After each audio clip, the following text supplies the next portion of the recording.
Yeah, you can certainly lose yourself in a place like Glen Lyon. Your mind can drift and you could be at any point in history. And I find that that's something I can do quite easily, actually.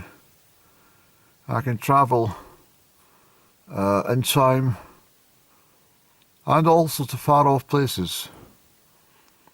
As long as you've visited the places, then it makes it much easier. No point trying to time travel to somewhere you don't know, you're not familiar with. And I like to close my eyes and sometimes be in a place where I've visited and just imagine that I'm there. And after a few moments, I can hear the hustle and bustle of the traffic or something, or maybe in Hong Kong or something, and I can find myself walking around the shopping malls about 12 feet taller than some of the locals, the very small people. But also stands for anything. I mean, I literally can. I'll be able to do that with the Glen Lyon someday. I'll just take a look at this and capture it in my mind forevermore.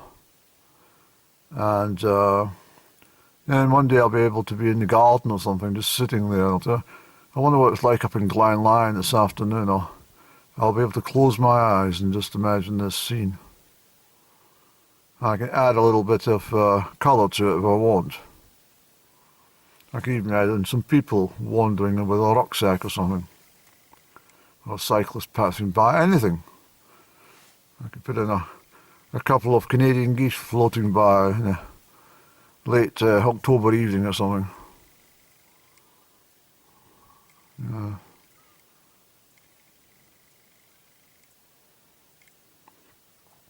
Yeah, it's quite something to be able to use your imagination, but I'm also thinking as well that, I don't know what gets in my mind, but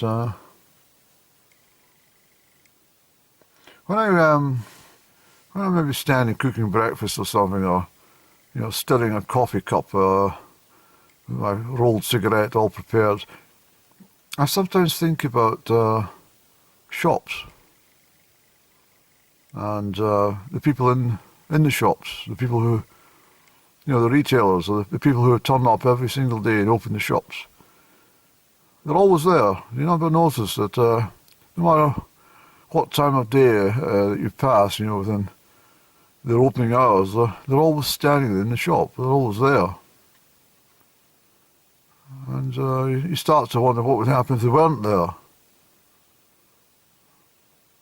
Are you with me on what I'm talking about here? It's like, you could travel, well, this would be a bit ridiculous, but you could travel to the moon, for example, and come back again, and read a few write-ups, then walk down your local street or something and pop into the shop, and lo and behold, you've been to the moon, but the person behind the counter has been there all the time.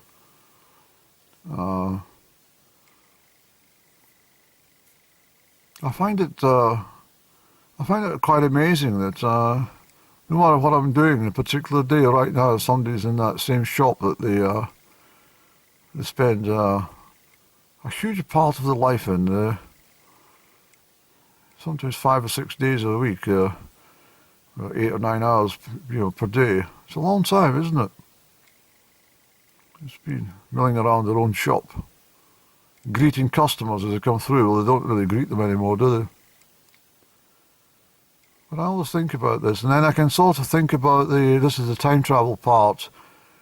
I can then go back to the shops that I can recall as a child and remember all the smartly dressed individuals that used to present themselves at the counter of these shops, and whether they were assistants or whether they were, the retailer themselves, the owner. Could be I'll turn my camera, could be I'll put my hand over Eddie. It could be a newsagent or something like that. Car passing past Eddie. The the newsagents, most particularly, I remember with great fondness, because I worked in a lot of these newsagents as a child or young boy or teenager, as a newspaper delivery boy. My paper round, and so I got to know them very well. And this chap in Crieff, Miller's, who was a newsagent, Mr. Roy Stewart, his name was, and this man was always immaculate. I've never seen anybody dress so well at 6:30 and 7 o'clock in the morning as Mr. Roy Stewart. He was, absolutely amazing. And, it was like he was going to, I don't know, it's, the standard of dress in the 1970s, for example, was far, far superior to what it is now. This chap would have a different colour blazer, but just for what's in my mind just now, the dark blue double-breasted blazer, double-breasted with gold, like sailor buttons, really thick gold buttons on his jacket, and a very stiff collar, white shirt. And he used to wear a yellow and gold sort of, with sprinkles of red cravat. That was his normal colour, sometimes green and blue, but mostly it was gold and yellow. And he had cufflinks. He was absolutely immaculate. For somebody who was bloody buggering about with folding newspapers and selling cigarettes and stuff like that, it was amazing. I remember David Campbell. I think I've talked about this David Campbell's shop in West High Street, but I can remember his father.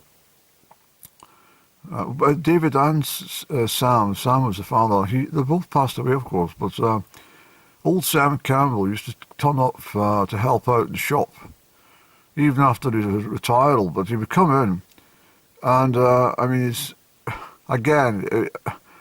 the cloth, the actual quality of the suit that he wore was absolutely exquisite.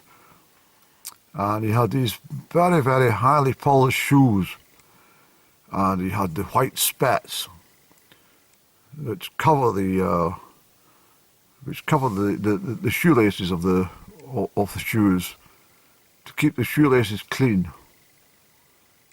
And these spats were white. It looked like he was going ballroom dancing with Ginger Rogers or something. He looked like a Fred Astaire extra for one of those Fred Astaire, Ginger Rogers dance movies.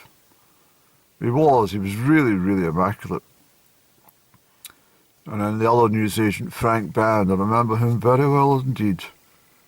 And again, he would come in. He was more of a golfer type. He would always wear Pringle jumpers and stuff like that, lamb's wool and stuff like that. But he also wore cravats. And he had sort of bright yellow shirts and whites and lemon colours and all that. Really, really good quality too. And they're very, very smart individuals, I have to tell you this. And I went to the toy shop, a chap called Mr. Roy, Ian Roy his name was, and his wife was like I sort of think that she looked like a Russian doll. That sort of, she never changed her expression. She always had a smile. And her hair was always absolutely, never a hair out of place. And she always had this gentle, pleasing smile. And I suppose that was for the children coming in like myself to gaze at things that they couldn't buy, they couldn't afford to buy. I always wanted to buy a London taxi cab, dinky toy. I used to come in and stand and look at it and fumble about with the box and then pick up the one that was on display. And she said, "Would you like to buy that?" I says, "No, I'm just looking." But I said this practically every bloody day I was in. I was only about 7-year-old, I think. But her husband, Ian, he was, again, he was more into wearing sort of soft-coloured sports jackets, even tweedy sort of jackets. Not quite Harris tweed, but that sort of style, shirt and tie. And I have to say that every single one of these people that come to my mind were all absolute characters, and I actually think that they weren't so much part of everybody else's vocabulary, or not. Well, they were visible to everybody else, but maybe not so many people were observant as to what they were actually wearing. And Charlie used to own the sports shop. He was equally turned out with really, really rich autumn colours. Even in spring days, he would wear these tweed jackets and stuff. I loved it all. But I think what I mean about it all, about these shops and stuff, if you just put your mind to it and you think in the present day, and right now they're there, and then tomorrow, Saturday, I mean, you could probably just go down the street and pop into one of those shops and they'd be there again. So I think what happens with these people is they don't actually go home. I must turn my car, sorry, the car going. But I think what happens, Andy, is these people actually fold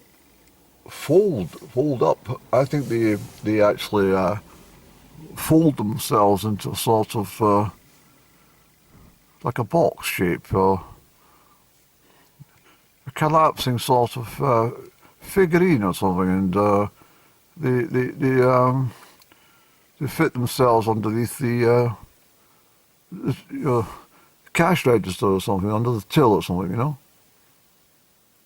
And then they come out again at 5 to 8 in the morning, or 5 to 9 in the morning, or whatever time they open the shop, and just unfold themselves and start all over again. Because a lot of them don't actually look real. I mean, they speak and stuff, but they speak a different language from the rest of the people. I mean, you don't get it quite so much now because everything's so standard, isn't it? But if you went into a tobacconist or a greengrocers or something like that, people knew their business. They knew exactly what was about, and or a delicatessen or something like that. They would be very knowledgeable about the stuff that you're looking for and what's best suited your taste, you know. If it was down to Kenyan coffee beans or something like that, you know, they would know different types of beans and the different strengths and stuff like that. But if you said to somebody in a supermarket, have you got any Kenyan coffee beans, or just what's there on the shelf? They're very rude, aren't they, nowadays? They don't really entertain. I mean, it's because they're not fold-away characters in the supermarkets, but the ones in the shop are. You understand what I'm trying to tell you? They're foldy people. They fold themselves up at night after they lock the shop, and then they're there all the time. And then they come out. And I wouldn't be surprised that during the night time they unfold themselves for a little while and talk to the fairies and have a giggle and laugh. Yeah, it's the shop fairies. The fairies at night who clean the shelves and do all the sorts of things that you just take for granted. Because the shopkeeper doesn't have time when he's serving customers, you understand me? So, yes, I definitely think they're folding people.